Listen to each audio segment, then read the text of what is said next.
Hey there, my name is Ron Pereira, and I'd like to officially welcome you to our Transforming Your Value Streams course. Now, longtime Gemba Academy customers may be thinking to themselves that they've already watched our value stream mapping course, and in fact, you might have. You see, in March of 2009, we launched Gemba Academy with this same 12-module value stream mapping course. Well, needless to say, we've gotten a lot better at making videos, and we've also learned where we had some gaps in that original value stream mapping course, such as not having enough examples of how VSMs can be leveraged in office environments. With this said, we're very excited to bring this refreshed version of our value stream mapping course to the Gemba Academy community. Now, in this first module, we're going to officially begin our value stream mapping journey with an overview of the topic. Well, specifically, by the end of this module, you'll know what both a value stream and value stream map are. And you'll also know why value stream maps are so useful no matter what type of work you do. And finally, you'll be introduced to an 8-step process for creating and acting on value stream maps in both office and manufacturing environments. Okay, well, let's begin by answering the question, what is a value stream? Well, formally defined, a value stream is all the steps, both value-added and non-value-added, required to take a product or service from raw material to the waiting arms of the customer. Now, some of the most common examples of value streams are the overall request to fulfillment cycle, namely the material and information flow from the initial customer request or call for the product or service in question to the moment we collect the payment. Well, this call to cash value stream applies to just about any industry. Now, another example of a value stream is the cycle from the time an idea for a new product or service is first conceptualized to the time the product or service is produced and launched to the marketplace. Again, this particular value stream of concept to launch is broadly applicable to just about any industry. And finally, another way of understanding the power of a value stream is to think about the overall lead time for a product or service. Now, when we look at any process, we typically find a large amount of non-value-added activity or waste. Now, the Japanese word for waste is muda, and as it relates to the overall lead time of a product, we normally find that this muda takes up an enormous amount of time. Oddly enough, the value-added time, or the time our customer is actually willing to pay us for, is usually very small. Unfortunately, what we often see companies do is focus on the value-added portion of the lead time. In other words, as an example, they work to save a few seconds or minutes of machine or operator cycle time in order to reduce the overall lead time. And while this isn't necessarily bad, there's far more opportunity in focusing on reducing the waste in the process first before worrying about the value-added steps. And as an aside, if you need a refresher on the various types of waste out there, we'd encourage you to check out our Dealing with the 7 Deadly Waste course. Okay, well, now that we have a better understanding of what a value stream is, let's talk about one of the most powerful lean tools we have available to us, value stream mapping. Well, value stream mapping is a visual tool that helps us document all the activities required to receive and fulfill a request from our customer. It helps people see what's really happening in the process through direct observation. You see, value stream mapping isn't an activity you do in your office or a conference room, but as close to the actual process as possible so you can see the current state of the process and collect actual data. Now, value stream mapping will help make the overall flow of material and information across the entire process visible to people who normally manage individual functions, processes, or departments. And finally, a value stream map is a dynamic document that teams will continually add to and update as processes are improved. It's definitely not a document you create and tuck away inside of a drawer. Next, while there are similarities between a value stream map and a traditional process or flow map, there are some major differences. Now, perhaps the most striking difference is that value stream maps focus on both material and information flow. While many flow charts do a decent job on the material flow side of things, but completely leave out the extremely critical information side of things. Now, the tool we call value stream mapping finds its origins with the Toyota Motor Corporation, who first developed it as a tool for analysis and improvement. Oddly enough, if you were to ask old-timers at Toyota about their value stream maps, they may not know what you're talking about, since they don't technically call them value stream maps. Instead, they refer to them as material and information flow diagrams. Now, this picture offers a glimpse inside an actual Toyota Production System handbook. Now, generally speaking, there are three main types of value stream maps. The first is what we call a process level VSM.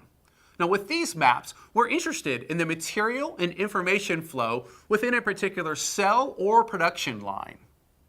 Next, we come to the factory or office level value stream map, also called a door-to-door VSM.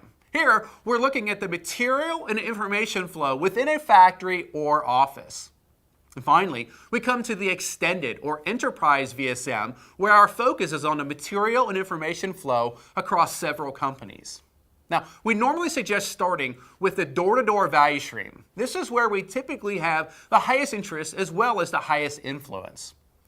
It also gives us the best overall view of the flow from customer request to fulfillment. Okay, well, let's spend a few minutes discussing why value stream mapping is so useful. First, value stream maps help us visualize the overall process and not just a single process.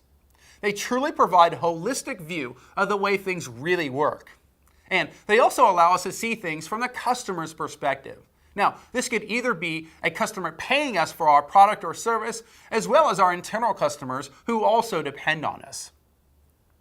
Value stream maps also allow us to see waste in a process like never before. We sometimes refer to this as learning to see.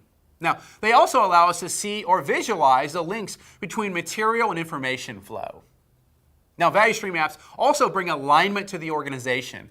They provide a blueprint for improvement implementation while involving the people who actually do the work.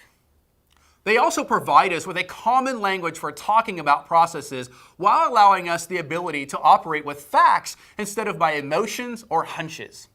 And finally, value stream maps help us with focus like never before. Well, specifically, we begin to have a process focus and not just a product focus. We're also able to properly assign ownership to problems in a fact-based manner. And as it relates to project or Kaizen selection, value stream maps are extremely effective. In fact, it's not unusual for several projects or point Kaizen events to be identified after a current and future value stream map are completed. Okay, well, to wrap up this first module, we'd like to summarize the 8 steps an organization will follow when adopting a value stream focus. First, we must understand the strategic need for flow from an executive level. In other words, once a decision has been made to take a value stream approach, it's important to develop the message and communication plan. Well, this helps everyone understand how value stream mapping is linked to business needs at the executive level. To be sure, it's better to over-communicate the strategy, objectives, resources, roles, and how people fit into the process of mapping and improving value streams. The second step is to identify the primary product families. There are some specific tools we'll discuss in a later module where we'll examine things like product routings and product quantity analysis when dealing with manufacturing examples. Now we're ready to actually go to the Gemba, or the place the work is done, and create our current state value stream map.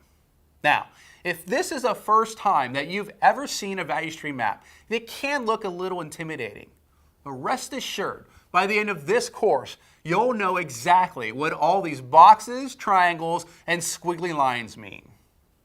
Now, the key to current state value stream mapping is to draw the process as it actually is. Now, it's tempting to draw the process as it was supposed to work or how it was designed to work, but we're not interested in this. Instead, all we want to know is how it's actually working on the particular day we're studying it.